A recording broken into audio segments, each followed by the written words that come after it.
सभी को नमस्कार। स्पेशल एजुकेशन यूट्यूब चैनल में सभी का हार्दिक स्वागत है। तो आप देख रहे हैं बहुत ही अच्छी खबर, स्क्रीन पे महत्वपूर्ण खबर स्पेशल एजुकेशन यूट्यूब चैनल के माध्यम से बने रहिए और इस प्रकार से पूरी खबर जान लेते हैं कि 50 लाख केंद्रीय कर्मचारियों और 65 लाख पेंशनर को सैलरी बढ़ोतरी का सबसे बड़ा तोहफा।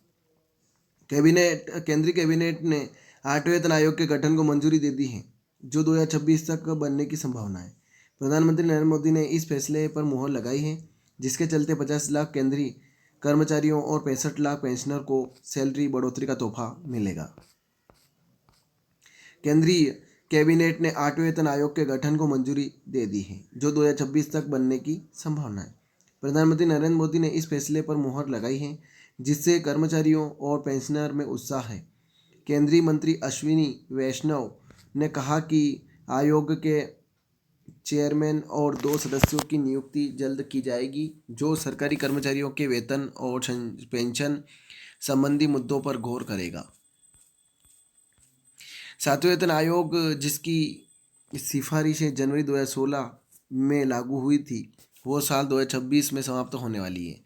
साल 2025 में ये नए वेतन आयोग के गठन की प्रक्रिया शुरू होने से ये सुनिश्चित है कि 7वें वेतन आयोग का कार्यकाल पूरा होने से पहले इसकी सिफारिशें प्राप्त हो जाए और उसकी समीक्षा की जा सके। 8वें वेतन आयोग सैलरी स्ट्रक्चर की समीक्षा करेगा और केंद्रीय कर्मियों के वेतन भत्ते, पेंशन और अन्य लाभों में संशोधन की उम्मीद है। यानी ये तो तय है कि केंद्रीय कर्मियों की सैलरी में बम्पर इजाफा होगा, लेकिन कितना होगा ये बड़ा सवाल है। हर 10 साल के बाद नया वेतन आयोग। केंद्र सरकार हर 10 साल में अपने कर्मचारियों के वेतन की समीक्षा के लिए वेतन आयोग का गठन करती है। यह आयोग सरकारी कर्मचारियों की वेतन संरचना, लाभ और भत्ते तय करने में महत्वपूर्ण भूमिका निभाता है। वेतन स्ट्रक्चर की समीक्षा में महंगाई, आर्थिक स्थिति और कर्मचारी कल्याण जैसे पहलुओं पर ध्यान दिया जाता है। सरकार को सिफारिशें देने से वेतन आयोग पहले केंद्र और राज्य सरकारों और अन्य संबंधित पक्षों के साथ व्यापक परामर्श करता है। दिल्ली सरकार केंद्र के साथ सिफारिशें लागू कर देती हैं, जबकि राज्य सरकारों के स्वामित्व में आने वाली ज़्यादातर इकाइयां अपने अनुसार आयोग की सिफारिशों को लागू करती है। अब तक 7वें वेतन आयोग का गठन साल 1947 में आज़ादी के बाद मिलने के बाद से अब तक देश में 7वें वेतन आयोग का गठन किया गया है। आज़ादी के बाद केंद्रीय कर्मियों की न्यूनतम सैलरी 55 रुपये से शुरू हुई थी। उस समय अधिकतम वेतन 2,000 रुपये महीना था। तब से अब तक कई गुना बढ़ोतरी हो चुकी है। अब तक के अंतिम यानी 7वें वेतन आयोग के तहत वित्त वर्ष 2016-17 में केंद्र सरकार के खर्च में 1 लाख करोड़ रुपए की बढ़ोतरी हुई थी। 2016 में लागू 7वें वेतन आयोग के महत्वपूर्ण बदलावों में पे बैंड को सरल वेतन मैट्रिक्स से बदलना भी शामिल था। इससे न्यूनतम मासिक वेतन 18,000 रुपये और शीर्ष सरकारी कर्मचारी अधिकारियों के लिए अधिकतम मासिक वेतन 2,50,000 रुपये तय हुआ।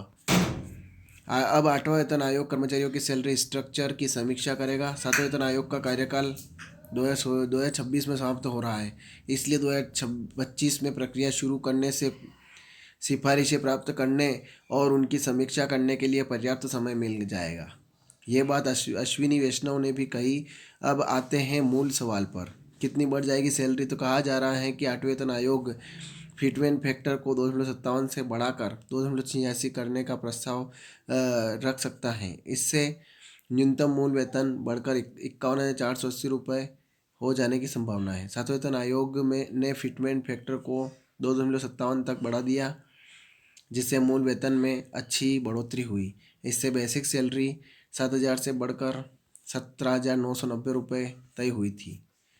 अगर इसी फार्मूले को आधार माना जाए तो 8वें वेतन आयोग में फिटमेंट फैक्टर की अधिकतम रेंज के तहत न्यूनतम सैलरी 17,990 रुपये से बढ़कर 26,000 रुपये हो जाएगी। रिपोर्ट्स के अनुसार 8वें वेतन आयोग में न्यूनतम बेसिक सैलरी को बढ़ाकर 34,650 रुपये किया जा सकता है, जबकि पेंशन को 9,000 रुपये से बढ़ाकर 17,280 रुपये किया जा सकता है। क्या सैलरी में होगी 180% की बढ़ोतरी? तो कर्मचारी यूनियन और अन्य संगठन 8वें वेतन आयोग में फिटमेंट फैक्टर को 2.86 से 3 के बीच रखने की मांग कर रहे हैं। यदि यह संभव हुआ तो सैलरी में 180% की बढ़ोतरी हो सकती है। हालांकि वर्तमान में इन आंकड़ों पर चर्चा के बावजूद यह सब सिर्फ संभावनाओं के स्तर पर है। अभी तक कोई ठोस निर्णय नहीं हुआ है और कर्मचारी वर्ग अपनी स्थिति को बेहतर करने के लिए विभिन्न प्रयास कर रहे हैं।